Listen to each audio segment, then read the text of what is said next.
গাছের গোড়া কেটে আগাতে আর পানি দিতে হবে। যত তাড়াতাড়ি পারস বাড়ি থেকে বিদায় হোক। আপনারা সবাই মিলে মায়াকে এখান থেকে সরিয়ে দিলেন। মায়াকে কেউ সরায়নি, মায়ের খালা অসুস্থ তাই চলে গেছে। আপনারা সবাই মিলে কি শুরু করেছেন বলেন তো? একদিকে আপনারা সবাই মিলে মায়াকে এখান থেকে সরিয়ে দিলেন, অন্যদিকে আমার বাবা দরজা বন্ধ করে বসে আছে। আপনাদের কাছে আপনাদের জবানটা এত বড় হয়ে গেছে, এদিকে 3টা মানুষের জীবন যে নষ্ট হয়ে যাচ্ছে সেদিকে আপনাদের একটু খেয়াল নেই। আপনাদের কাছে যেহেতু আপনাদের জবানটাই বড়, তাহলে তাই হবে। বাবা, আমি তোমাদের প্রস্তাবে রাজি। মায়ের বাবা মা তাকে বরিশালে পাঠিয়ে দিয়েছে। আমি সিদ্ধান্ত নিয়েছি তোমাদের পছন্দ করা মেয়েকে বিয়ে করব। এখন তো আর অভিমান করে থাকার কোনো প্রয়োজন নেই, তাই না? বের হয়ে এসো। তুই সত্যি বলছিস যে তুই পিঙ্কিকে বিয়ে করবি?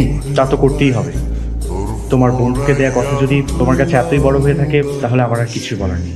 আমি তো তোকে ভালোবাসি না, আমি ভালোবাসি মায়াকে। আমি তোকে অনেক ভালো জায়গায় বিয়ে দিব। আপনাদের বিয়ে কি কালকেই হয়ে গেছে? না, বিয়ে আজকে হবে। তোমার সাথে আমার বিয়ে।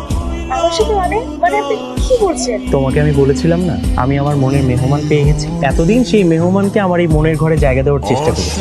আজ আমি সফল হয়েছি, ভালোবাসা সফল হয়েছে। মায়া, তোমার পরিবার আমার পরিবার আমাদের সম্পর্ক মেনে নিয়েছে। আপনি সত্যি বলছেন? আমার না কিছু বিশ্বাস হচ্ছে না। আমি যা বলছি সত্য বলছি। তোমার বাবা তোমাকে নেওয়ার জন্য আমাকে পাঠিয়েছে। ভিতরে সবাই আমাদের জন্য অপেক্ষা করছে। চলো যাই।